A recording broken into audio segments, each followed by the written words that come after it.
Mesdames et messieurs, bonsoir, bienvenue à l'Université populaire d'Histoire. Alors ce soir, nous sommes dans la formule Unipop de ville en ville, donc nous sommes en direct de 7 autres cinémas. Alors maintenant, vous savez, le thème de ce soir, l'intitulé de ce soir, c'est Stupéfiant Moyen-Orient. Et pour en parler, j'ai le plaisir d'accueillir monsieur Jean-Pierre Filiu.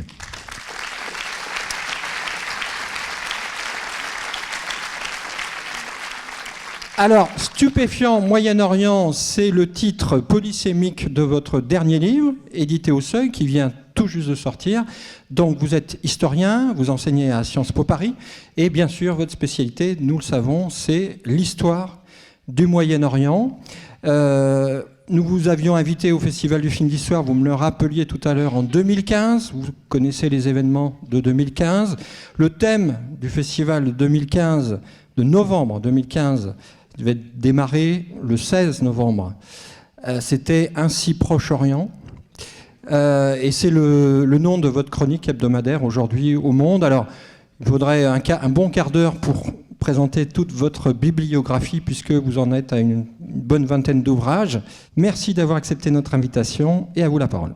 Eh bien, merci beaucoup pour cette présentation. Merci à vous toutes et à vous tous d'être aussi nombreux, et je n'ose imaginer qu'il y a dans les 7 cinémas partenaires. Merci à l'Unipop, vraiment pour cette invitation. Je suis très, très heureux, et puis avouons-le aussi un peu ému, parce que voilà, non seulement de voir une institution culturelle aussi florissante, mais aussi d'avoir devant le Jean Eustache, un monument aux morts avec le drapeau français et le drapeau ukrainien. Je n'avais pas pu voir Chevalier Noir, qui a été présenté juste avant cette conférence, parce que j'enseignais en Ukraine, et j'avoue que j'avais complètement raté, je ne checkais pas Télérama Chevalier Noir, donc merci à Pessac de m'avoir permis de combler ce manque. Et puis, l'autre moment d'émotion, c'est évidemment la place Samuel Paty. Voilà. Alors, Stupéfiant Moyen-Orient, une histoire de drogue, de pouvoir et de société. J'ai vraiment insisté sur ce sous-titre auprès du Seuil, parce que trop souvent, on réduit la toxicomanie à un problème de santé publique ou à un problème de répression, d'ordre, mais la question du pouvoir est essentielle. Et quand je me suis lancé dans cette recherche, par définition, je suis de ces chercheurs qui commencent à chercher sans savoir ce qu'ils vont trouver. Et j'ai trouvé des choses que je n'attendais pas, et en revanche, certaines choses que je supposais exister n'était pas là. Voilà, c'est le charme d'une recherche. Et j'ai choisi, même si moi-même je suis contemporanéiste, de l'entamer dès l'Antiquité, car c'est un pas de côté chronologique que j'ai choisi dans un certain nombre de mes livres, qui est de ne pas me contenter de ma période de spécialité, mais d'aller par la maîtrise des sources arabes, et je vais assez vite dire en quoi ça a pu me servir, dans un passé beaucoup plus lointain. Alors, l'historien, quand il ne trouve pas, il ne faut surtout pas qu'il essaie de combler les vides. Il faut qu'il accepte que les preuves sont peu nombreuses ou peu concluantes. C'est le cas pour l'Antiquité et l'usage des stupéfiants au Moyen-Orient. Pour faire simple, on a beaucoup de clichés qui ont couru, notamment parce qu'une momie qui était, je crois, jusqu'à récemment, je crois que ce n'était plus le cas, la momie de Ramsès exposée à la Villette à Paris, contenait des graines, enfin plutôt, il y avait du hashish qui s'était imprégné dans les tissus de la momie, pour faire simple. Eh bien non, Ramsès ne fumait pas le chichon. En revanche, les gardiens de sa momie à une période plus contemporaine étaient probablement des fumeurs assez réguliers. Mais voilà, le fait qu'on ait trouvé ça dans les années 60, tout de suite, évidemment, il y a une quantité de hippies plus ou moins sur le retour qui ont dit « Ah, vous voyez déjà les pharaons ?» Eh bien non, non, non, non, non, non. Non, non, il n'y a aucune preuve dans toute l'Antiquité d'un usage récréatif de masse. Et là, il faut quand même constater que l'alcool, en revanche, c'est très documenté. La plus grande, une brasserie industrielle a été... on a trouvé les ruines d'une brasserie industrielle en Égypte qui date de 2500 ans avant notre ère. Donc on est complètement dans... L'alcool... Il n'y a pas de souci. Les stupéfiants, beaucoup plus douteux. Alors, pour faire simple, dans l'Antiquité, on a des traces d'usage médical dans des traités de pharmacologie. On apprend que l'opium permet d'éviter que les enfants pleurent trop. Et on a après des mentions dans les traités de médecine classiques grecs et romains, aussi bien, surtout l'opium, et dans une moindre mesure le cannabis.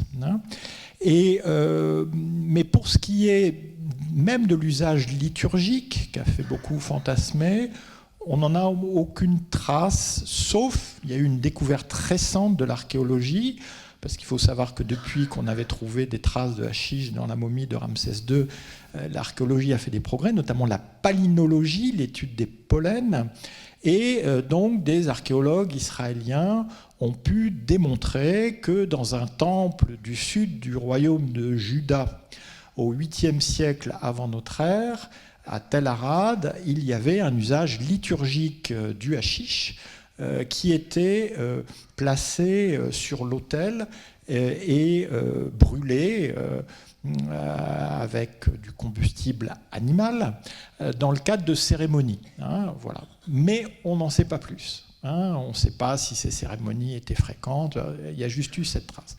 Donc voilà, pour l'Antiquité, il faut accepter qu'on ne sait pas grand-chose. Il y aura peut-être des découvertes, mais on ne peut pas considérer que le Moyen-Orient s'était encanaillé sur ce plan-là. Donc il faut remonter dans le temps, et quand on remonte dans le temps, on voit que dans le Coran, il y a un silence assourdissant. On parle de l'alcool. Alors, il y a eu une interdiction progressive de l'alcool. D'abord, il ne fallait pas aller à la prière en ayant bu. Puis après, il ne fallait pas embêter les croyants quand on avait bu. Puis après, il ne fallait plus boire du tout. Voilà. Et ce qui est mis en cause dans l'alcool, c'est la sakra, c'est-à-dire l'ivresse. Mais il n'y a pas un mot sur les stupéfiants, alors qu'on buvait beaucoup à la Mecque, mais visiblement, il ne devait pas y avoir d'usage des stupéfiants. Donc on a un vide, et ce vide, il est très utile pour le chercheur, parce que comme jusqu'à aujourd'hui, il n'y a aucune définitive de l'islam sur la question des stupéfiants, et bien du coup, il y a des débats qui ne cessent. Donc ça fait toute une littérature dans laquelle j'ai pu piocher, avec un ouléma, c'est-à-dire un sage musulman du XIIIe siècle. Je l'ai mis cette citation en exergue de mon livre, qui dit « Il est interdit d'interdire ce qui ne l'est pas ». Et il s'appelait Alameddin Ibn Shukr. Il fumait beaucoup. Bon, vous avez compris qu'à partir de maintenant, quand je veux dire il fumait, je ne parle pas du tabac. Semble-t-il, une partie de ses étudiants aussi. Donc, son enseignement était très, très populaire. Donc, il y a cette incertitude dans le Coran. Et on va avoir au XIIe siècle. Alors, comme vous le savez sans doute, le cannabis existe à l'état naturel. il y a différents types de cannabis, hein, même si c'est la même espèce, le cannabis sativa. Il y a celui qui sert pour le textile, hein, d'où les traces de cannabis très anciennes, mais ce n'était pas du cannabis qu'on fumait.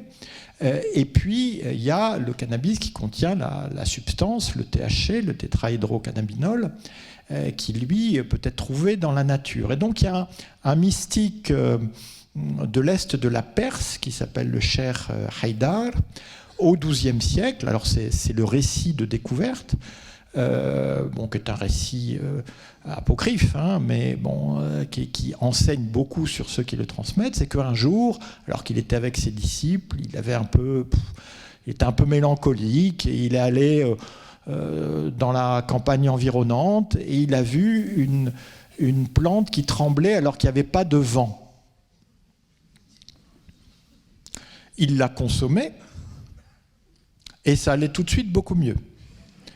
Et il a fait jurer le secret à ses disciples que cette herbe en arabe, en persan, hashish, hein, voilà, que cette herbe, il ne fallait surtout pas révéler son pouvoir. Et il en a fait planter sur sa tombe, hein, donc c'est quand même assez... Et donc il se trouve que le XIIe siècle, c'est l'ère, pour faire aussi très simple, du soufisme. Alors vous avez entendu parler du soufisme, c'est la mystique musulmane, les exercices spirituels. Il y en a eu dès le 8e siècle, des femmes comme des hommes d'ailleurs, mais il se trouve qu'au XIIe siècle, il y a vraiment une vague de fond soufi qui va vraiment toucher l'ensemble du Moyen-Orient, parce que c'est aussi une forme de contestation sociale d'un ordre qui a été militarisé, généralement par des groupes non arabes qui parlent très mal arabe et dont les plus connus vont être les Mamelouks, c'est-à-dire les anciens esclaves qui prennent le pouvoir directement en Égypte à partir du milieu du XIIIe siècle. Et à partir de ce moment-là, on va avoir une consommation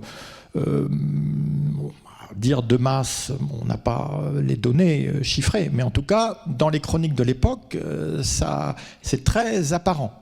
Et on a ces polémiques entre savants islamiques sur la licéité ou l'interdiction du hashish. Alors les arguments sont les mêmes jusqu'à aujourd'hui. D'ailleurs, il faut savoir que en France sont vendus dans certains milieux des traités du XIIIe siècle ou du XIVe siècle sur le hashish et l'extase pour dire que c'est très très mal de consommer du hashish. Hein, en traduction évidemment, vu qu'ils ont été écrits en arabe. Et donc les arguments sont les mêmes. Du côté de la licéité, donc du côté d'Al-Ahmedine ibn Shukr, on dit si le Coran n'a rien dit, c'est que voilà, il est interdit d'interdire ce qui ne l'est pas. Et de l'autre côté, au contraire, on dit mais non, c'est de la sakra, c'est de l'ivresse, donc c'est comme le vin. Et puis après, chacun y va de sa couche, hein, littéralement. Alors je cite ça dans le livre. Il y en a un qui dit le hashish rend cocu. Un autre qui dit mais le hashish est de l'ordre des matières fécales. Voilà. Donc on sent que, évidemment aucun rapport avec les polémiques contemporaines, que chacun projette au fond ses propres inquiétudes, pour ne pas dire angoisse ou obsession, hein, sur le hashish. Mais alors ce qui est certain, hein, et ça ne va pas être la première fois, c'est que la prohibition ne marche pas. Hein, c'est-à-dire qu'on a même un parc au centre du Caire qui est tellement plein de plants de cannabis qu'il faut régulièrement les éradiquer, et régulièrement ça repousse. Et quand finalement il y a un sultan mamelouk qui dit c'est tout, hein, faut arrêter. Donc il construit sur le parc, et donc le point de deal, comme on dirait aujourd'hui, se déplace à quelques centaines de mètres de là, hein, voilà. Et on continue à avoir une consommation qui est importante. Mais ce qui m'intéressait le plus, c'est qu'il y a à la fois un genre littéraire qui va naître, qui est la poésie cannabique. Hein. Donc on connaît la poésie bachique, la poésie d'exaltation du vin, Abou Nawas et autres. Mais voilà, moi j'ignorais qu'il y avait. Alors ça joue sur les mots, on dit la verte, on dit l'herbe, on dit pas. C'est d'ailleurs à partir de ce moment-là qu'on parle de l'herbe à double sens, le hashish. Mais il y a une critique sociale qui est très forte, qui est de dire, vous les Mamelouks, bon, il faut savoir que les Mamelouks étaient quand même des alcooliques notoires, voire pour certains d'entre eux, des ivrognes invétérés. Et la consommation de l'alcool, là, en revanche, dans le Coran et les hadiths, il n'y avait pas de doute sur l'interdiction. Hein, donc, et il se trouve que l'alcool était très cher, alors que le hashish ne coûtait pas grand-chose. Hein.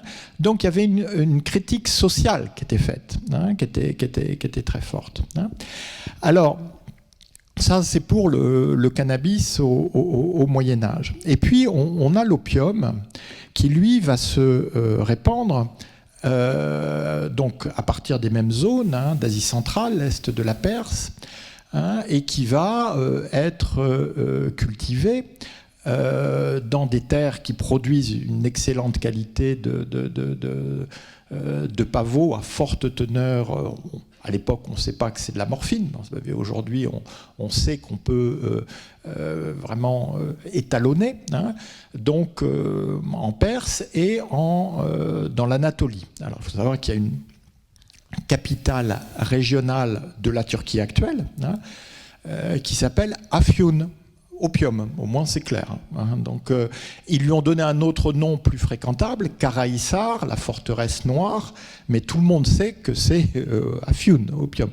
Accessoirement, la Turquie est un producteur légal d'opium, comme vous ne le savez peut-être pas, la France, hein, vu qu'on a besoin d'opium pour l'industrie pharmaceutique. Hein. Mais en France, il n'y a pas de publicité parce qu'un producteur qui révélerait qu'il cultive du pavot à des fins d'opium tomberait sous le coup de la loi par rapport au contrat de confidentialité qu'il a signé. Fermons la parenthèse. Donc Afyoun, opium, c'est toujours une zone tout à fait productrice. Alors, comprendre que jusqu'à cette époque-là, c'est-à-dire jusqu'à la, entre guillemets, découverte de l'Amérique, toutes ces substances-là se mangent. Elles ne se fument pas. Hein, on ne fume pas à l'époque au Moyen-Orient. On va commencer à fumer avec le tabac. Hein. D'ailleurs, il va y avoir exactement les mêmes débats sur le tabac et sur le café, parce qu'ils introduisent une forme d'ivresse qu'il y avait eu sur le hashish ou sur l'opium.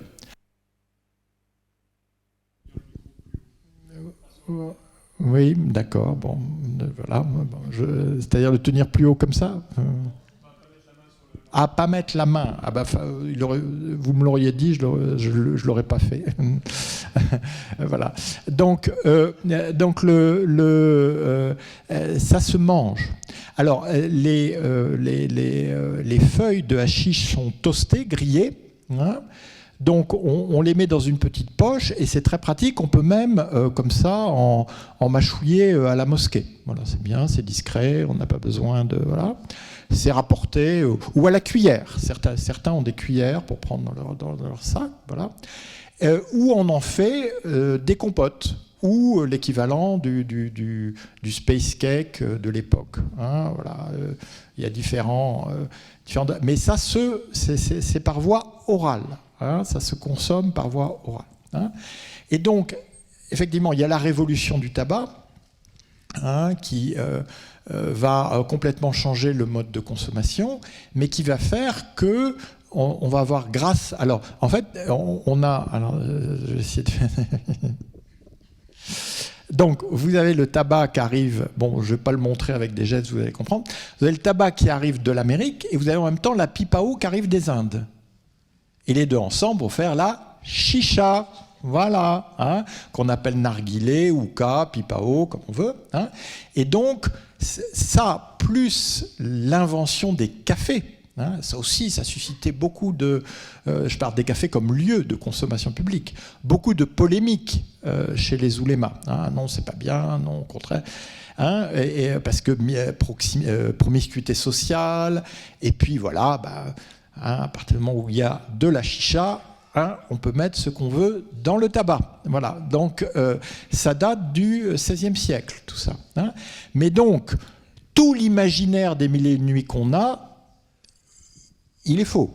Hein, le calife Haroun al-Rachid n'a jamais fumé le narguilé. Hein, il n'y avait absolument pas donc, toutes ces images orientalistes qu'on a des Mille et une nuits ne correspondent à rien. Hein, à supposer, bon, d'abord du temps d'Haroun al-Rachid, il n'y avait pas encore vraiment de hashish, et plus tard, on le consommait.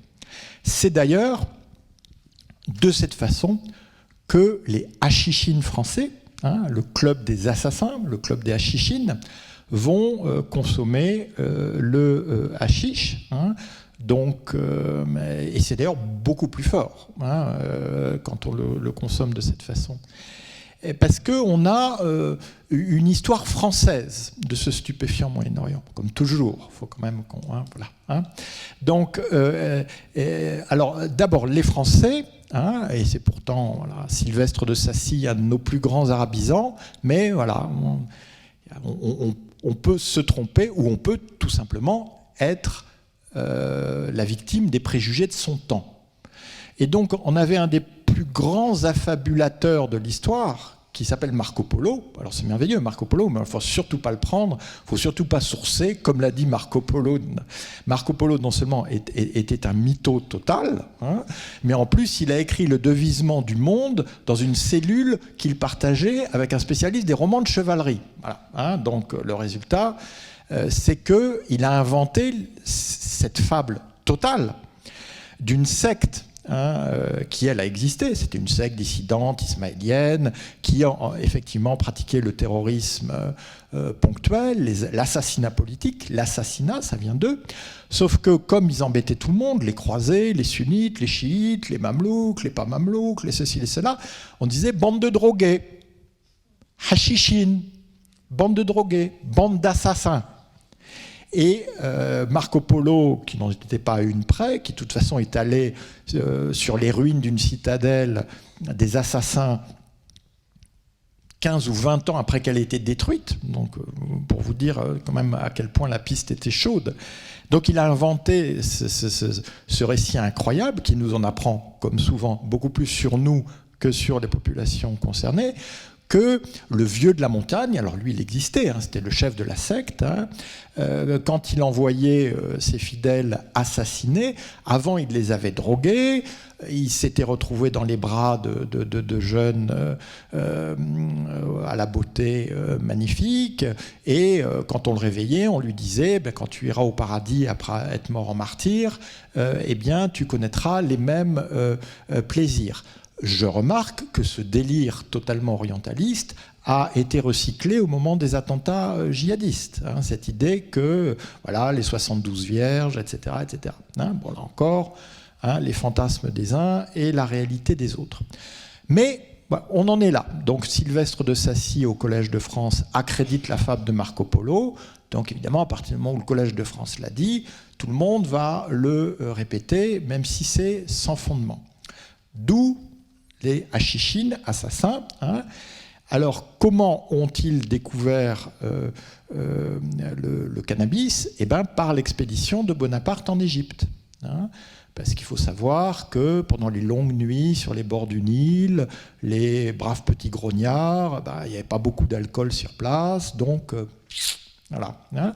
Et ça devenait... Bon, Bonaparte, lui, s'en est pas occupé, il avait autre chose à faire, il allait conquérir Constantinople en passant par la Syrie, évidemment ça n'a pas marché, donc il s'est rattrapé en faisant un coup d'État en France. Bon. Mais en revanche, il avait un successeur, bon, pas Kléber qui a été assassiné très vite, mais le général Menou, qui aimait tellement l'Égypte, qui s'était marié à une Égyptienne et qui s'était converti à l'islam, Abdallah Menou. Et lui, il a tout de suite compris qu'il y avait un vrai problème de hashish.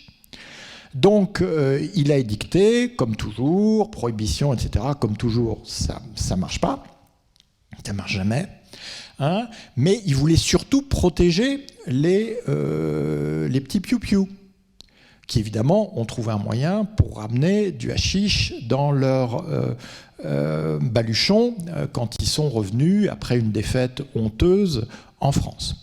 Donc ça, donc il y a eu effectivement ça, et puis il y a eu des expériences des uns des autres, et puis c'est l'époque du voyage en Orient, donc on va avoir, c'est dans un hôtel de l'île Saint-Louis, hein, l'hôtel de Lausanne, qui abrite maintenant l'Institut d'études avancées, qu'on aura ces soirées où Théophile Gautier, Gérard de Nerval, et de temps en temps, moins régulièrement, Victor Hugo, Alexandre Dumas, Flaubert, vont donc prendre de la compote, du dawamesque, hein, qu'on prend à la cuillère. Hein, et à un moment, là. Donc, ça c'est l'épisode orientaliste. Hein. Mais pendant ce temps-là, les stupéfiants vont évoluer au Moyen-Orient en fonction de ce qu'on n'appelait pas à l'époque, mais qui était quand même déjà une réalité, qui est la globalisation, la mondialisation. Or, la mondialisation de l'époque, c'est les guerres de l'opium de la Grande-Bretagne en Chine. Hein, la Chine vend plus qu'elle n'achète, donc pour la Grande-Bretagne, il faut trouver un produit qui permettra de rééquilibrer la balance des échanges. Ça tombe bien, la Grande-Bretagne occupe les Indes où il y a une forte production d'opium. On va shooter un pays. Voilà. Ils ont shooté un pays. C'est ça le libre-échange, concrètement. Hein. Et comme la première guerre de l'opium ne suffit pas, il y a 2 guerres de l'opium. Hein. Et donc, on va ancrer, c'est-à-dire l'impérialisme dealer va ancrer la toxicomanie dans la population chinoise, hein, au nom du libre commerce, de la libre consommation. Hein. Et ça, du coup, à partir du moment où vous avez le marché chinois, l'opium indien ne suffit plus. Hein, parce qu'on parle de millions, de dizaines de millions de toxicomanes. Donc vous allez avoir... aussi bien dans l'Empire ottoman qu'en Perse, le développement volontariste de l'opium comme culture d'exportation rapportant des devises. Hein. Et puis après, vous allez avoir, donc j'ai découvert des choses, là encore, assez stupéfiantes. Hein. Vous allez avoir des bateaux américains en rade de Constantinople qui vont amener cet opium en Chine, dans un premier temps. Dans un deuxième temps, ils l'amèneront aux États-Unis. Parce que l'arrivée de la main-d'œuvre chinoise pour les chemins de fer américains va développer sur tout le territoire américain des fumeries d'opium, d'abord dans les Chinatown, puis après un peu en dehors. Hein. C'est voilà, vous connaissez la scène de Robert De Niro dans sa fumerie d'opium. Voilà. Donc, on a cette mondialisation, et en même temps, on a des développements nationaux assez que personnellement je serais incapable d'expliquer. C'est-à-dire que dans l'Empire ottoman, l'opium est consommé. Il y a évidemment des problèmes d'addiction, y compris dans les couches favorisées, mais il n'y a pas un problème de santé publique. En Perse, ça devient assez vite incontrôlable. C'est constaté dès le XVIIe siècle par les voyageurs français qui voient que leur interlocuteur, par ailleurs de la meilleure société, ne peut tout simplement pas fonctionner quand il n'a pas pris 1, 2, 3, 4, 5 boulettes d'opium par jour. Hein. On a des cafés qui sont spécialisés dans l'opium, ouvertement, en Perse. Et on a une addiction qui, en fait, se répand dans l'ensemble des couches de la société. Hein, donc, parfaite illustration avec le film qui précédait, même si c'est la réalité actuelle, où là, on voit comment des gens plutôt de milieux populaires alimentent en cocaïne les gens des milieux les plus riches, même si le papa, lui, visiblement, il est totalement opiomane, et le copain, lui, il est plutôt héroïnomane. Et dans l'autre film, je ne déflore rien. Là, on voit en revanche ce que peut être l'addiction de masse, mais ça j'y reviendrai, aux cristaux de méthamphétamine. Donc on n'est plus dans l'opium. Mais déjà à l'époque, il y a un problème perse. Il y a un problème d'addiction. Et puis en Égypte, donc vous vous rappelez les épisodes précédents, en Égypte, on va avoir un accès de nationalisme, et le nationalisme égyptien va édicter... Bon, comme souvent, hein, les gens ne lisent pas les livres d'histoire, il va dicter une prohibition du hashish. Et quand les Anglais vont occuper l'Égypte en 1882, comme formellement ils maintiennent les institutions en place, les Anglais, c'est tout le contraire des Français. Hein. Les Anglais, moins ils laissent d'empreintes, moins ils ont d'administrateurs, moins ils ont de colons, mieux ils se portent. Donc ils laissent en place la prohibition. Donc on a la même Angleterre qui a shooté la Chine à l'opium, qui est garante de l'interdiction du hashish en Égypte. Hein, voilà. Bon. De toute façon, il n'y a aucune cohérence dans tout ça. Quant à la prohibition, alors là, on a un témoignage formidable, d'abord parce qu'il écrit très bien, qui est Henri de Montfred, qui lui est un trafiquant de hashish notoire, affiché, il le raconte. D'autant plus qu'à ce moment-là, ce n'était pas un problème en France. Il peut récupérer du hashish en Grèce. Hein, à l'époque, le hashish était beaucoup cultivé là-bas. L'amener, faire transit à Marseille, repartir pour l'Égypte. Et là, bon, il ne veut pas faire comme tout le monde, c'est-à-dire il y a beaucoup de bouées au large de Port Saïd, à l'entrée du canal de Suez, on met le hashish dedans, les commerçants viennent le prendre, mais la marge est moins élevée que... Qu'est-ce que va faire Montfred? Il va jusqu'à Djibouti, où toujours pareil, hein, tout le monde sait qu'il est gavé de hashish jusqu'au mât, et on le laisse complètement tranquille, et il revient au sud de l'Égypte, et il trafique à partir de là. Et Montfred l'écrit, et je reproduis les passages les plus croustillants dans mon livre, il dit « Mais il n'y a pas de trafic sans prohibition. La prohibition est la clé du trafic. Et la clé de la réussite du trafic, ce sont les saisies. Plus il y a de saisies, plus on justifie la prohibition, et plus les cours sont maintenus de manière élevée. Sauf qu'en Égypte, qui est un pays quand même de tradition, quand il n'y a pas assez de saisies, Montfred le raconte, on va dans la rue, on va chercher les mendiants. On dit, qu'est-ce que tu veux, continuer à crever en mendiant comme ça dans la rue, ou être nourri, logé, blanchi en prison? Wallahi, Afendi. Et Afendi, tout de suite, je t'embrasse. Bon, alors voilà, hein, 10 grammes, 20 grammes, et on va faire une saisie. Ah Wallah, merci, la saisie. Hein, et ça fait des statistiques. Et tout le monde est content.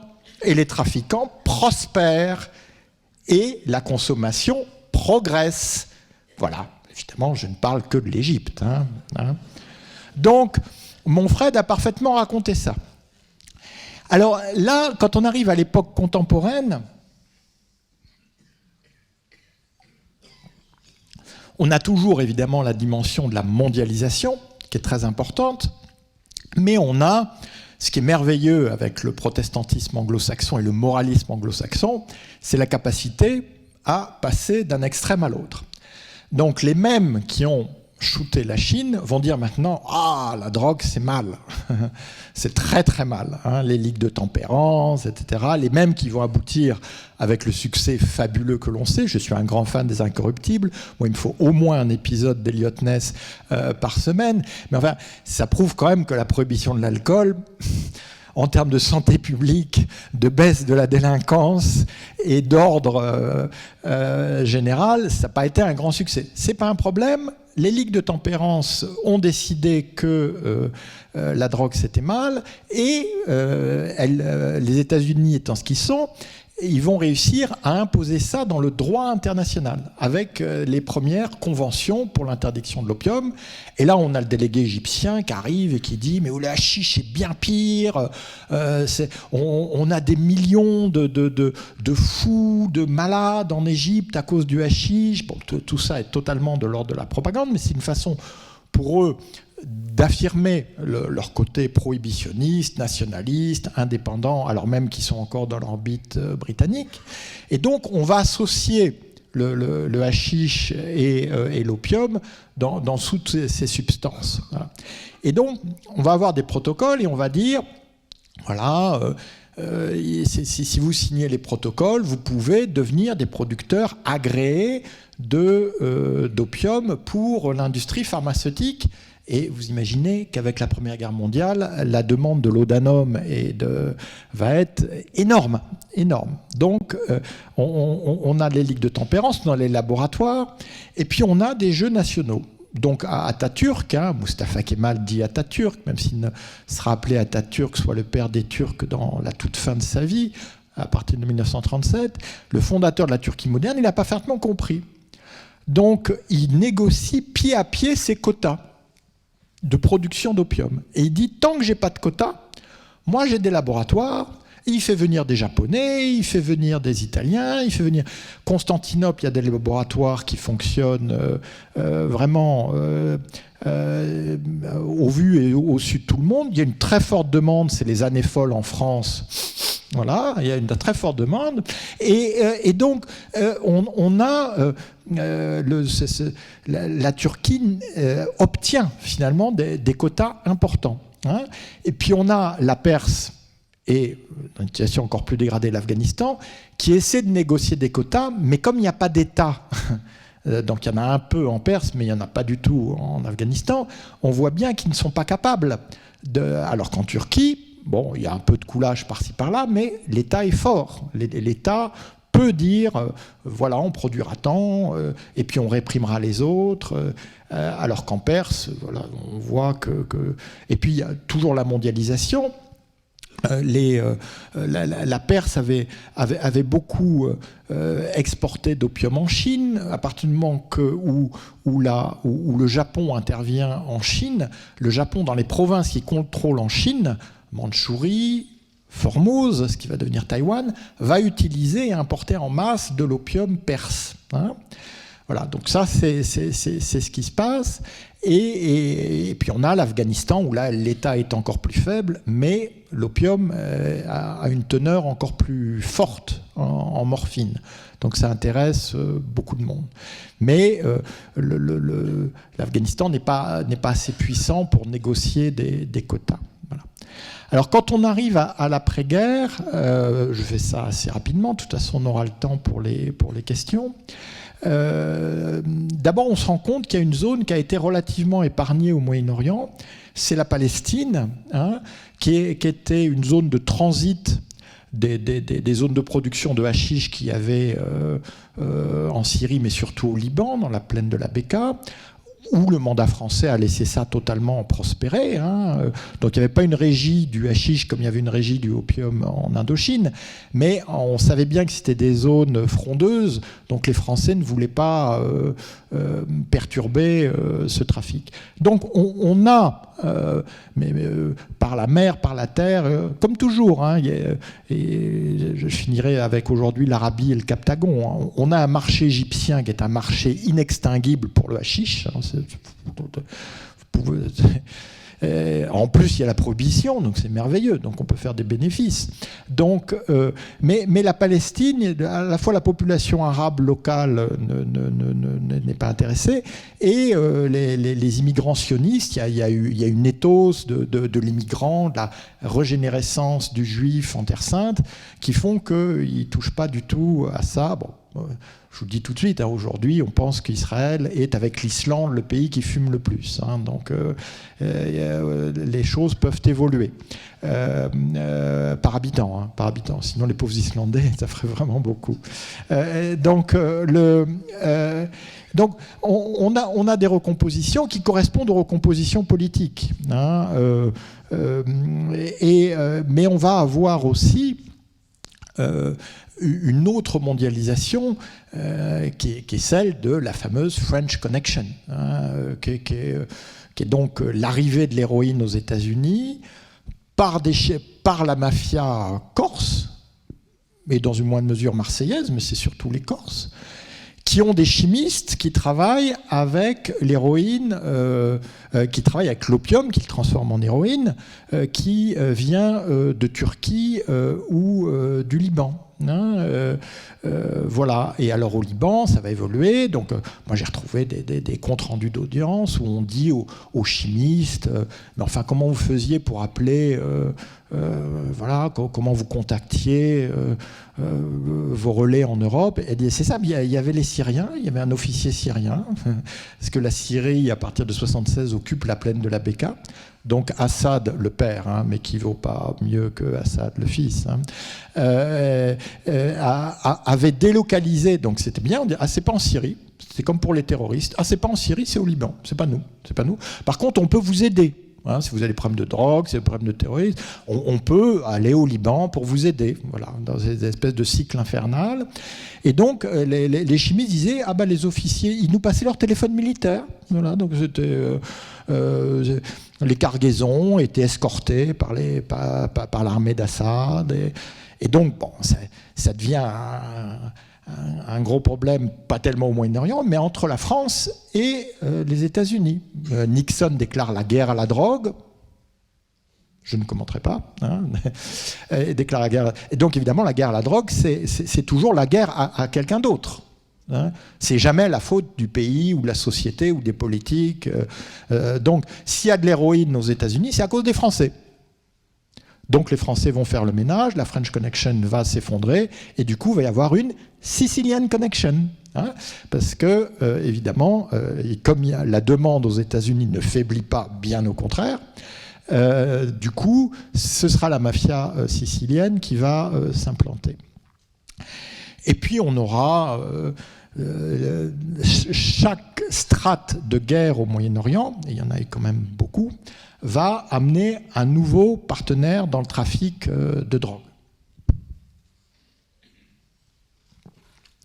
Donc quand les Israéliens envahissent le Liban en 1982, la société israélienne, c'est plus la société des pionniers. Donc moi c'est une citation du romancier, de Grossman, qui montre à quel point la culture psychédélique est désormais très bien implantée dans la jeunesse israélienne.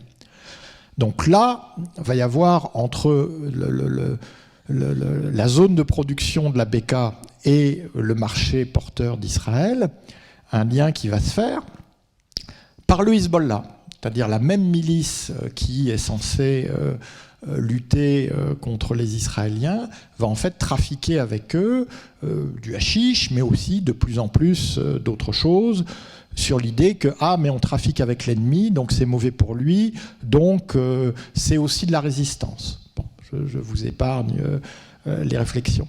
Il faut dire qu'il y a un problème, parce qu'au même moment, il y a eu la révolution islamique en Iran, et l'ayatollah Khomeini, qui donc prend le pouvoir au nom de l'islam, va lui aussi déclarer la guerre à la drogue. Mais comme toujours, la drogue, c'est les autres. C'est-à-dire la guerre à la drogue, c'est la guerre à l'Occident. C'est-à-dire la guerre aux Iraniens qui sont drogués parce qu'ils sont occidentalisés.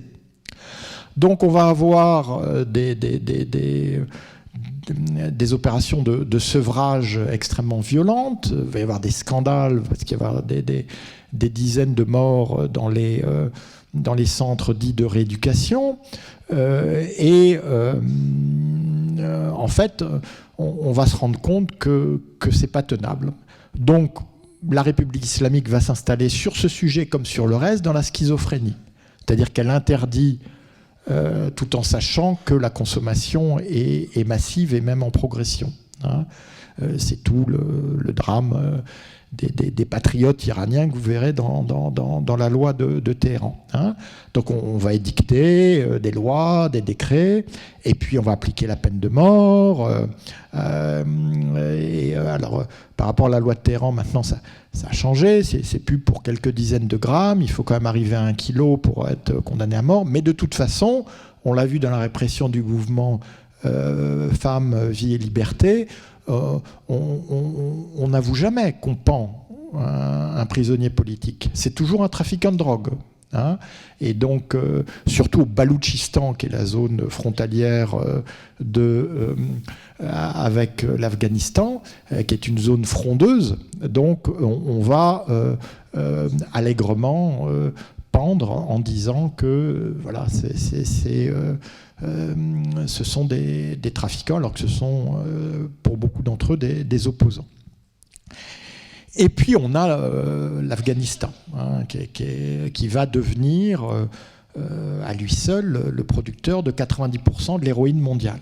Alors ça ne s'est pas fait du jour au lendemain, ça s'est fait par la guerre, à chaque fois par la guerre. Hein. Et donc le premier stade, c'est l'occupation soviétique de l'Afghanistan. Donc il ne faut jamais oublier que de toutes les tragédies qu'a vécu l'Afghanistan, l'occupation soviétique a de loin été la plus sauvage, vu qu'on parle d'1 million de morts pour 15 millions d'habitants. Hein. Ils n'ont pas tous été tués par les soviétiques.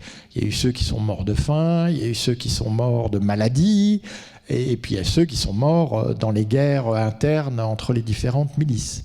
Mais quand même, voilà, il faut garder ça en tête.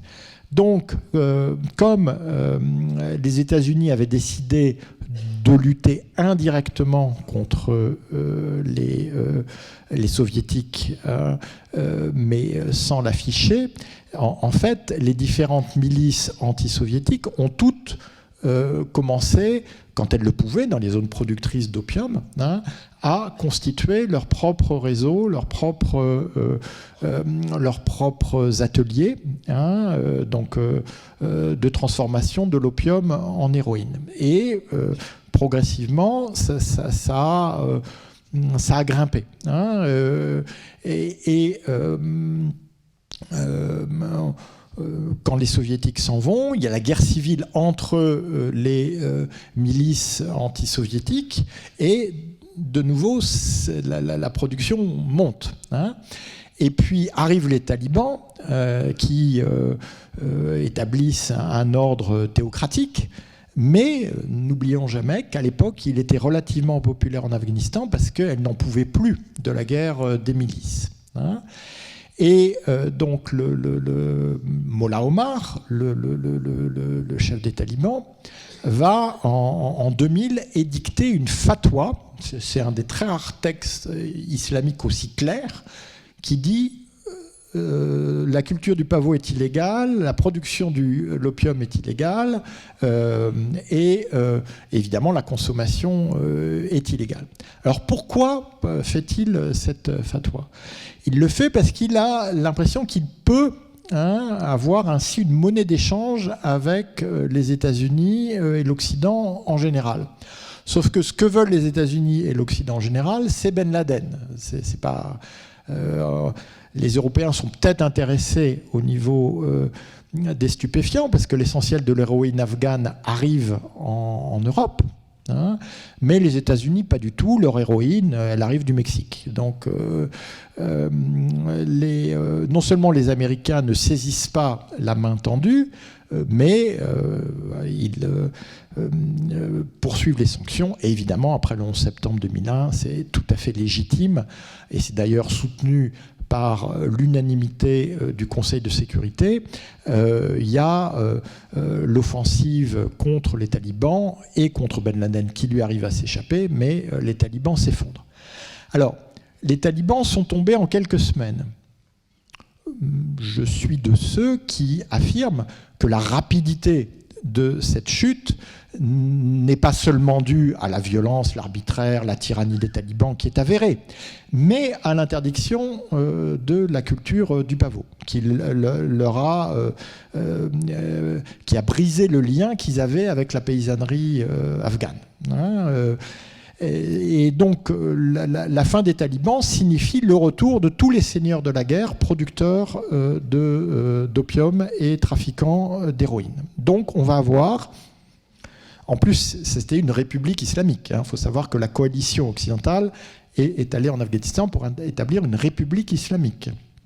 Donc on va avoir une république islamique qui va être, ce n'est pas moi qui le dis, c'est l'ONU, un narco-État, avec des degrés, c'est-à-dire que quand on parle de Pablo Escobar, cartel de Medellín, laissez-moi rire, c'est quelques pourcents du PIB. Hein.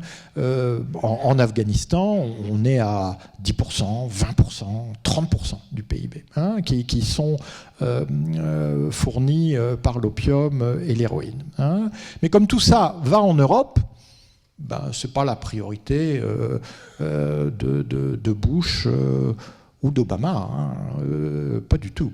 Hein. Et donc, on va avoir, donc avec Trump, une grande offensive contre les ateliers de fabrication d'héroïne. Alors ça fait quand même sourire les spécialistes de la lutte contre la drogue, parce qu'un atelier de fabrication d'héroïne, je n'oserais pas dire que je peux en faire un dans mon garage, mais presque. Hein, et de toute façon, une fois qu'il est détruit, vous pouvez le refaire à 200 mètres. Hein. Mais c'est comme les saisies dans l'Égypte de Montfred. Ouais, vous avez vu, on a détruit, ouais, la capacité. On a frappé les talibans au portefeuille. Ben, on ne frappe jamais dans ces cas-là au portefeuille, on frappe au portefeuille des uns, ce qui permet au portefeuille des autres de grossir, vu que les réseaux protégés par les talibans étaient en compétition avec les réseaux protégés par Kaboul. Donc on a juste fait du market management, c'est tout. Hein. Et à la fin, hein, quand le régime s'effondre, en quelques semaines, alors que les Américains avaient dit oui, bon, ils tomberont, mais comme au Vietnam, quoi, 2-3 ans, un intervalle décent. Hein. Les seuls endroits où ça se bat, après 20 ans de coopération militaire, d'aide militaire, c'est les zones de production d'opium. Parce que là, quand même, on parle de choses sérieuses, quoi. C'est pas les valeurs, la démocratie, la liberté. Là, quand même, y en a qui veulent garder leurs ressources et d'autres qui veulent les prendre. Donc, l'Afghanistan, et ça va me permettre de faire le lien avec le dernier volet, hein, l'Afghanistan, aujourd'hui, le successeur du Moullah Omar, qui n'a pas du tout son prestige chez les islamistes, a dit oui, la fatwa, je la renouvelle, l'opium c'est mal, etc. Bon, sauf que cette fatwa, elle n'est pas du tout lue dans les campagnes, elle est lue à Kaboul, devant les diplomates à Kaboul, la presse à Kaboul, donc on voit que c'est un message. Donc la réalité, c'est qu'il n'y a pas eu du tout la même prohibition, ils ont assez de problèmes avec Daesh, donc l'État islamique en Afghanistan, pour pas de nouveau rejouer le scénario de 2001.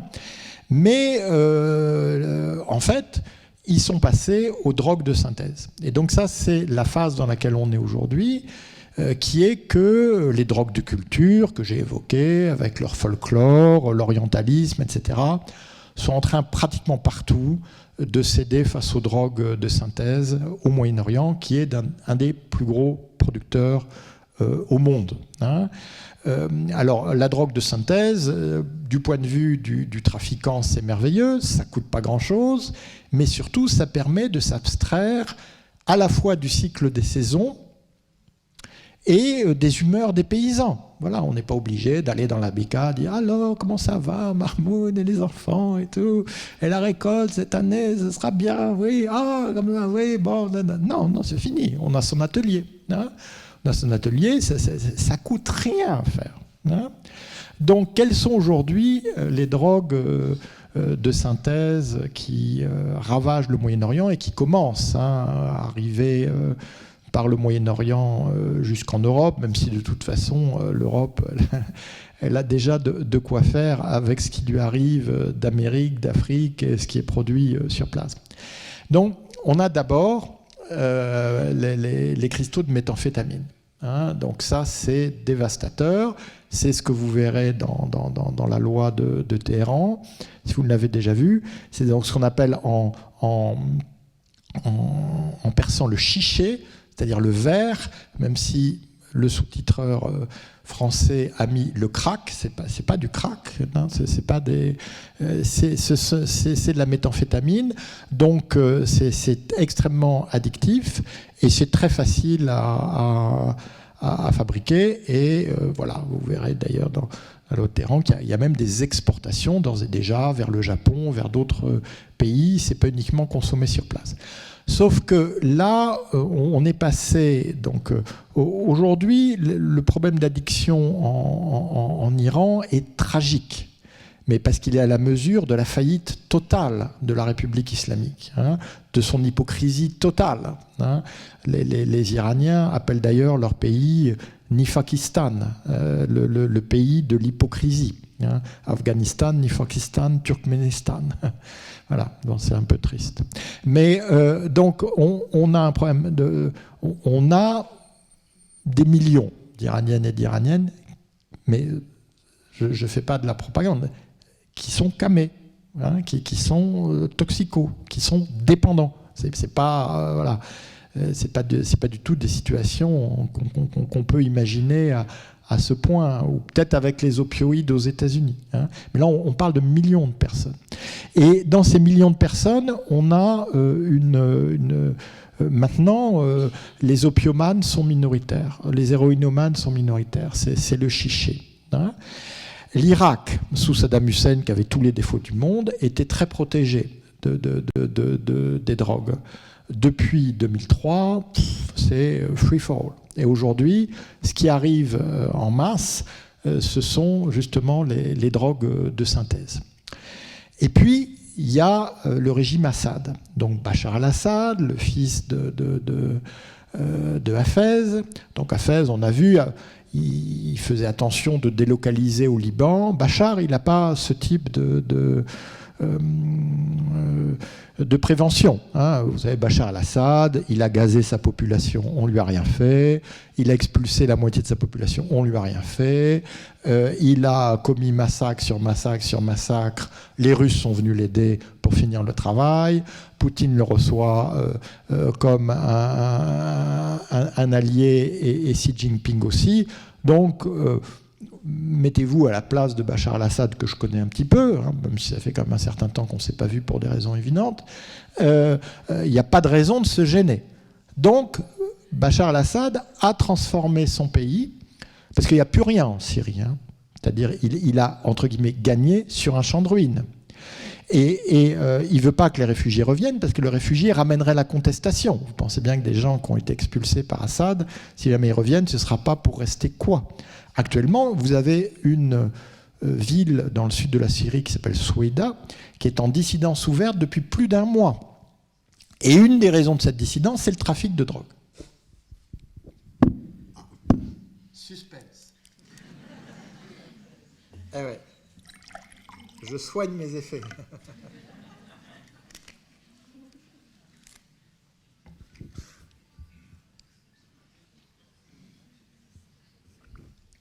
Ben, c'est le Captagon. Alors le Captagon, on en a parlé en France en disant c'est la drogue des djihadistes. Hein, bon, tous les spécialistes, les addictologues ont dit non. Les terroristes, c'est un peu comme les hachichines, les assassins. Les terroristes, ils font des choses abominables, atroces, hein, parce qu'ils y croient. C'est ça qui est le plus dangereux. C'est pas la drogue qu'ils prennent. Toutes les milices en Syrie prennent des amphétamines, comme toutes les milices et une partie des armées dans le monde, pour pas dormir. Parce que si vous dormez sur la ligne de front, voilà. Hein. Donc, mais la production de Captagon, c'est Bachar al-Assad. Avec un calcul assez simple. Bon, avant que mon pays soit en ruine, j'avais une industrie pharmaceutique correcte, donc j'ai les chimistes. Il faut les chimistes. Il faut les chimistes pour la production, et après, il faut un marché. Wallahi, il y a un marché. Ça s'appelle l'Arabie Saoudite. Et de même que le hashish avait un marché pratiquement inextinguible en Égypte, l'Arabie Saoudite, où l'alcool est toujours illégal, est aujourd'hui le marché rêvé pour le Captagon, parce que c'est un marché solvable, en devise forte, pour une classe moyenne qui est en expansion et qui a envie de s'amuser. Et le Captagon, c'est une petite pilule, et voilà, bon, ça coûte moins d'1 € à produire. Quand on l'amène dans les pays voisins, c'est 12 $, et quand c'est vendu en Arabie, c'est 25 $. Donc vous voyez la marge que vous pouvez faire.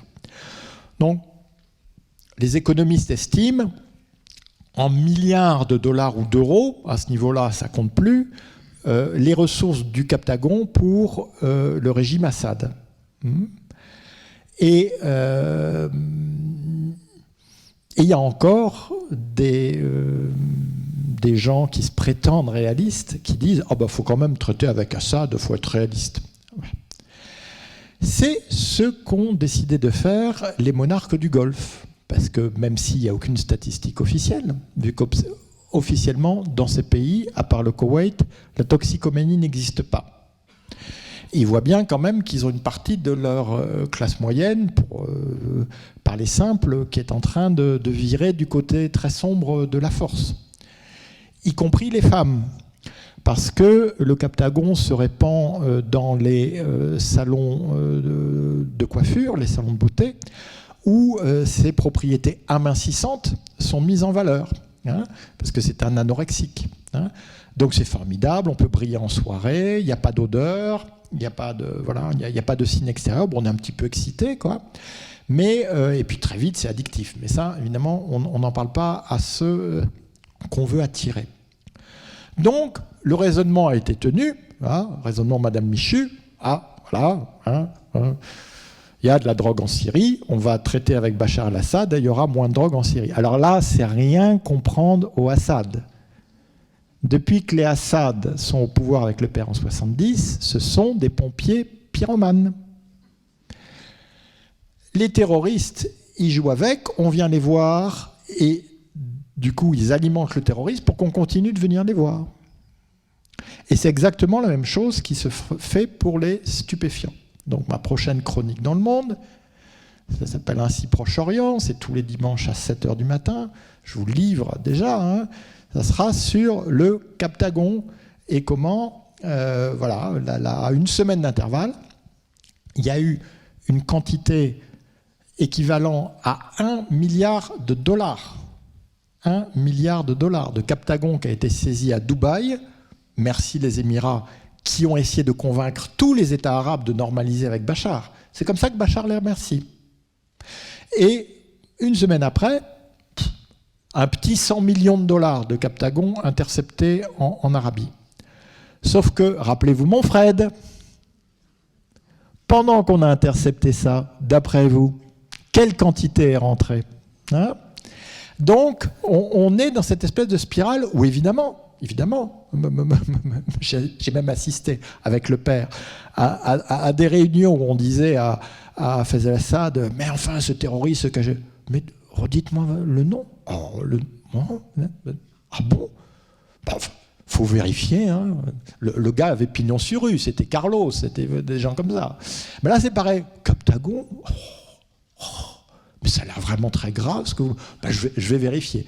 Sauf que, et ça je le mettrai dans ma chronique de dimanche, il y a un resto au centre de Damas qui vient d'ouvrir et qui s'appelle Kaftagon, qui vend des keftas. Kaftagon. Et le slogan, c'est « Deviens addict ». Ils n'ont peur de rien. Et donc, ça va évidemment continuer. Ça va même s'aggraver. Et pour l'instant, il n'y a pas de Captagon en Europe, mais bon, si on continue, voilà, entre la mèche et le baril de poudre, on va finir par arriver au résultat que vous imaginez. Donc je voulais juste finir sur ça, pour montrer qu'après tout ce cycle, on est passé aujourd'hui, même s'il y a encore des producteurs de hashish, des producteurs d'opium, mais ce sont les drogues de synthèse qui dominent au Moyen-Orient, et à mon avis, ça ne restera pas confiné au Moyen-Orient éternellement. Voilà, je finis sur cette note qui n'est pas forcément d'espoir, mais qui malheureusement reste lucide, sans influence. Merci à vous.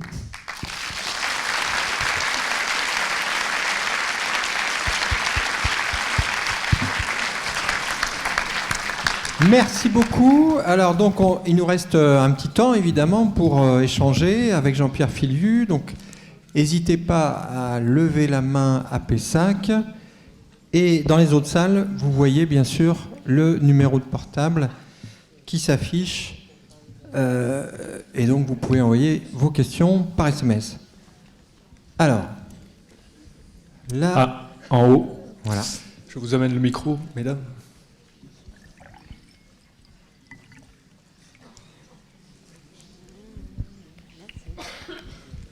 Oui, bonsoir. Merci, c'était passionnant. Merci.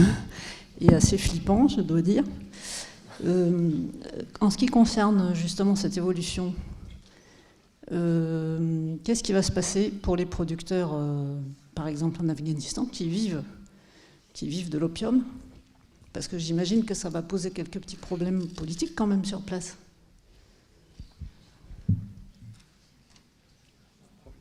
Alors, est-ce qu'on peut prendre une autre question et Jean-Pierre Filu répondra à plusieurs questions en même temps. Alors, oui, ici.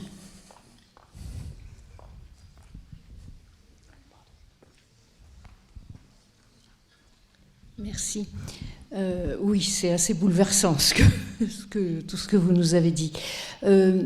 Concernant l'impact de ces nouvelles drogues de synthèse, vous avez évoqué la question des soldats qui en avaient besoin sur quelque front que ce soit, et je ne peux que penser à l'Ukraine, qui traverse sans doute une période encore plus difficile vu je ne dirais pas l'abandon de la part des États-Unis, mais disons que leur résistance au front va être encore plus dure.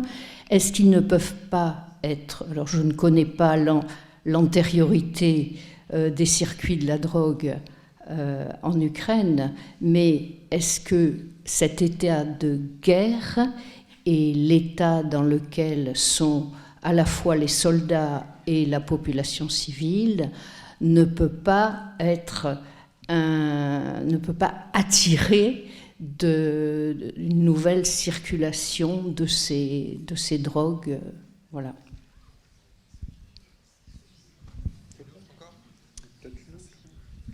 Une troisième question avant les réponses. Non. Oui. Ici au premier rang. Je vais le donner le micro. Oui, alors je reviens un peu en Syrie parce que je n'ai pas bien compris le lien entre Soueda, le Captagon et le moteur de la révolte actuelle. Voilà. Ben merci beaucoup. Donc, je vais répondre dans l'ordre. Alors, dans l'Afghanistan taliban, par définition, on n'a pas de statistiques très fiables. Hein, donc, voilà.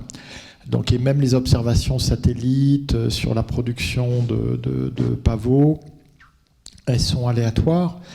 Mais le paysan afghan, lui, ce qu'il craint, c'est une prohibition efficace du type de celle du Mollah Omar. À partir du moment où on a un développement à l'export, si j'ose dire, des drogues de synthèse, mais que la culture du pavot est plus ou moins tolérée malgré la fatwa officielle, et que le paysan peut vendre sa récolte, de toute façon, lui, il ne perçoit que 5% hein, de ce que rapporte l'opium. Donc s'il continue à percevoir ces 5%, il n'y a pas de raison qui est... Voilà, c'est un raisonnement, hein, c'est pas fondé sur des informations, j'ai dit, qu'on ne peut pas confirmer hein, statistiquement. Donc c'est un raisonnement. Donc ceux qui doivent être beaucoup plus gênés, c'est évidemment les raffineurs, hein, ceux qui transforment l'opium en héroïne, et les trafiquants. Sauf que souvent les raffineurs et les trafiquants sont les mêmes, et souvent ce sont ceux-là qui sont passés au moins en partie aux drogues de synthèse. Hein, donc ils communient sous les deux espèces, et ils arrivent plus ou moins à faire la culbute. En tout cas, juste pour donner une idée de l'hypocrisie des Afghans, hein, enfin des talibans, excusez-moi, l'hypocrisie des talibans, qui n'a rien à envier à l'hypocrisie des ayatollahs. Ils avaient, vous n'êtes pas forcément, et c'est tant mieux pour vous, habitués aux tractations d'otages, mais ils avaient un Américain qui pouvait échanger, ils l'ont échangé contre un trafiquant d'héroïne qui était condamné à perpétuité dans l'État de New York. Donc, à mon avis, ils n'ont pas complètement laissé tomber le trafic, même si maintenant, ce qui est le plus intéressant pour eux, ce sont les drogues de synthèse. Alors l'Ukraine, d'abord ça me touche beaucoup que vous parliez de l'Ukraine. Moi j'enseignais en Ukraine tout le mois de février. J'étais une partie de l'été à Kiev, à Dnipro, à Odessa, à Kharkiv. Je ne pense pas que ce que vous évoquez soit d'actualité. Il faut savoir qu'en Ukraine, par exemple, pour les raisons de guerre, ils viennent de légaliser le cannabis médical pour pouvoir justement traiter les pathologies, le stress post-traumatique, etc. En revanche, le cannabis tout court, voilà, il y a eu récemment des visiteurs d'une nationalité que je ne citerai pas, qui ont été pris avec du hashish. Ils ont eu des petits soucis avec la loi ukrainienne. Donc il n'y a pas de tolérance de ce côté-là. Sur place, l'impression qu'on a, c'est que fondamentalement, on n'a pas besoin d'aller vers le Captagon ou autre. On a fondamentalement besoin de la médecine de guerre avec tout ce que ça veut dire comme composant en neuroleptique et autres. Ils en ont vraiment besoin. Mais voilà, je ne pourrais pas vous en dire plus. Alors du côté russe, là en revanche, c'est complètement opaque, comme d'habitude. Quand on sait que le rôle des trafiquants de drogue dans Wagner, l'interpénétration des différents réseaux mafieux avec le régime Poutine, là c'est peut-être le cas, mais je ne pourrais pas vous répondre. Alors, effectivement, merci pour votre question. J'avais pas fait le lien avec Soueïda. Alors Soueïda, c'est dans le sud de la Syrie. C'est la frontière de la Jordanie. Alors, donc pour arriver en Arabie, il faut traverser la Jordanie. Donc ça veut dire qu'une grande partie des capacités de production de Captagon est dans le sud de la Jordanie. Et un des premiers actes du soulèvement de cette ville, c'est qu'ils ont révélé un atelier de fabrication de Captagon dans les locaux de la police politique. Au moins c'était clair. Et donc, une des revendications qu'ils ont, alors ils ont beaucoup de revendications, c'est de dire on veut être débarrassé des trafiquants de drogue. Sauf que la phrase après, il dit on veut être débarrassé du régime Assad parce que c'est la même chose. L'interpénétration est très forte. Et autant les régimes du Golfe restent discrets, parce que voilà, on ne peut pas étaler un tel problème social sur la place publique, surtout quand on se veut à la pointe d'une certaine modernité, que ce soit à Dubaï ou à Riyad. Mais la Jordanie, elle parle du Captagon du matin au soir, parce que les gardes-frontières jordaniens se battent contre les trafiquants syriens. C'est un conflit de basse intensité à la frontière, et c'est même tellement grave que les Syriens, enfin le régime Assad, a développé un itinéraire de contournement par l'Irak, parce que la Jordanie, elle n'arrive pas à tout arrêter. Et il faut voir qu'il y a un troisième itinéraire qui, lui, est par le Liban et par voie de mer. Alors là, ça a donné quand même des scènes, en tout cas iconographiquement délicieuses, parce qu'ils avaient truffé de Captagon des oranges, des pommes, des grenades, le fruit, la grenade. Et donc, vous imaginez creuser, mettre dans un sachet 10, 20, 50 capsules de Captagon, refermer l'orange, refermer la pomme. C'est là où on voit qu'il n'y a pas de problème de main-d'œuvre en Syrie, quoi. C'est pas ça qui. Alors maintenant, les grosses cargaisons, il y en avait une qui avait été interceptée à Roissy. Parce que quand ça bloque trop, donc on fait des grands triangles. Donc maintenant, le Captagon est souvent trafiqué dans des armatures métalliques qui renferment les sachets. Donc ça a été intercepté à Roissy, ça a été intercepté en Malaisie. Mais à chaque fois, la destination finale, c'était l'Arabie Saoudite. Alors, quelques questions des autres salles. Est-ce qu'il existe dans le monde arabe et dans le Golfe en particulier des pays qui ont une lutte ferme contre toutes ces drogues, par exemple le Koweït, et quel est le rôle du Yémen dans tous ces trafics?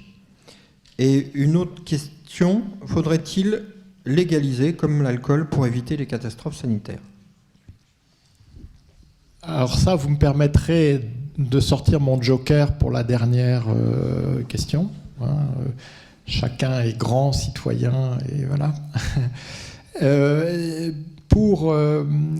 Alors, dans la péninsule arabique, en général, la question des déviances sociales, des maladies mentales, est très peu traitée. Il y a un tabou social. Donc le Koweït a effectivement, c'est le seul qui a des cliniques de réhabilitation et qui affiche des programmes par rapport au Captagon, donc à la différence des autres États. Tous ces États ont une politique très répressive. Très répressive. La majorité, je sais plus quoi, entre l'Iran et l'Arabie, on a une espèce de compétition sordide pour le nombre de condamnés à mort et d'exécutions effectives. Parce qu'il y a des pays où on condamne à mort et on n'exécute pas. Officiellement, la majorité, c'est toujours pour trafic de drogue. Donc, c'est pas le volet répressif qui manque. C'est qu'il n'y a évidemment pas de politique de santé publique. Alors, elle devra venir, inévitablement. Le Yémen, c'est un cas tout à fait particulier, parce que je ne l'avais pas évoqué, parce que on a vraiment une histoire entre un peuple et un stupéfiant. C'est le khat. Le khat, c'est une plante qui pousse qu'au Yémen, mais qui est devenue, dans la consommation, est devenue importante à cause de la mondialisation, parce que quand les Hollandais ont pris l'Indonésie, ils ont commencé à faire pousser du café à Java et moka au Yémen. Vous voyez, on est dans Starbucks, voilà. Et moka a dégringolé. Donc les revenus en devise du café ont été compensés par l'imam du Yémen qui avait une théocratie sur le nord du pays avec Mocha, un des débouchés maritimes. Ils ont été compensés par le khat. Et le khat, lui, comme le khat, c'est des feuilles qu'on mâche. C'est d'ailleurs assez inélégant parce qu'on mâche pendant des heures. Donc on a une grosse boule comme ça. Et peu à peu, voilà, on est censé rentrer dans des états seconds. Et donc le khat était exporté à dos de dromadaire vers Aden, qui était un port britannique, dépendant du Raj, donc de l'Empire des Indes. Donc c'était une exportation très loin, mais enfin pour les Yéménites, c'était beaucoup, et ça rapportait des devises. Le khat, il faut que ce soit consommé dans les 48 heures. Donc le khat, au moment des indépendances, parce qu'il y a eu le Nord-Yémen et le Sud-Yémen. Le Nord-Yémen, il y a eu une guerre civile contre l'imam qui a abouti à une république arabe du Yémen. Et au Sud, les communistes ont pris le dessus et on a eu une république démocratique et populaire qui s'est installée, qui est devenue un satellite soviétique. Au Nord, les progressistes, les nationalistes qui avaient pris le pouvoir, ont voulu interdire le khat. Alors là, voilà, comme j'avais dit, c'est assez rare qu'on ait des fatwas comme celle du Moullah Omar aussi claires. Et là, on a une fatwa très claire des oulémas yéménites qui disent « pas touche au khat ». Le khat, c'est halal, c'est licite. Alors que le même ouléma en Arabie dit « ah non, le khat, c'est haram, on peut vous décapiter ». Voilà. Les mêmes, à partir des mêmes... Donc, on va avoir progressivement une économie yéménite qui va être complètement prise en otage par le khat, qui est très gros consommateur de ressources hydriques, pourtant rares, au Yémen. Alors, dans un premier temps, c'était très bien, comme toujours. Au début, tout va toujours très bien, avec les stupéfiants, tout va toujours très bien, parce que grâce au khat, on amenait des générateurs dans les campagnes reculées, on pouvait sortir mais quand ça tourne à la monoculture, c'est tragique. Et alors, au Yémen, vous avez 2 tiers des hommes, 1 tiers des femmes qui khattent. Donc c'est un désastre. Hein. Vous imaginez une grossesse sous 4, bon. Donc les résultats que ça donne. Alors au sud Yémen, hein, république qui se disait socialiste, ils autorisaient le CAT un jour par semaine. Le jeudi, parce que le vendredi était jour de congé pour récupérer. Et il ne fallait pas cater le reste. Et comme c'était un régime communiste, c'était mis en œuvre. Voilà. Donc quand le Yémen a été réunifié, le CAT a été réunifié. Voilà. On a aboli, on a détruit la brasserie qu'il y avait à Aden, et en revanche, le CAT a été mâché toute la semaine. Et aujourd'hui, dans ce pauvre pays, alors heureusement, il y a un cessez-le-feu, et on espère que ce cessez-le-feu va se traduire en paix durable, en tout cas la fin des malheurs de ce pauvre et très grand peuple. Mais aujourd'hui, le seul point commun de toutes les milices, hein, depuis les pro-saoudiennes jusqu'aux djihadistes, les pro-iraniennes, ils mâchent tous du CAT. Et donc, c'est connu, hein, si vous voulez passer d'une zone à l'autre, le seul moment où il y a une trêve, c'est au moment où ils catent tous. Ils catent en même temps. Ils sont d'accord, bon, là maintenant c'est l'heure du CAT. Et ils catent, hein, et puis après, on reprend la guerre, voilà, quand même, hein, faut être sérieux. Alors, est-ce qu'il y a d'autres questions? À Pessac ou ailleurs? Oui, alors une question ici. Merci. Vous avez évoqué tout à l'heure que vous aviez une chronique le dimanche matin. J'aurais aimé savoir sur quel support, s'il vous plaît. C'est sur le site du Monde. Le Monde, voilà. Le quotidien Le Monde. Alors, s'il n'y a pas d'autres questions, on va remercier notre invité.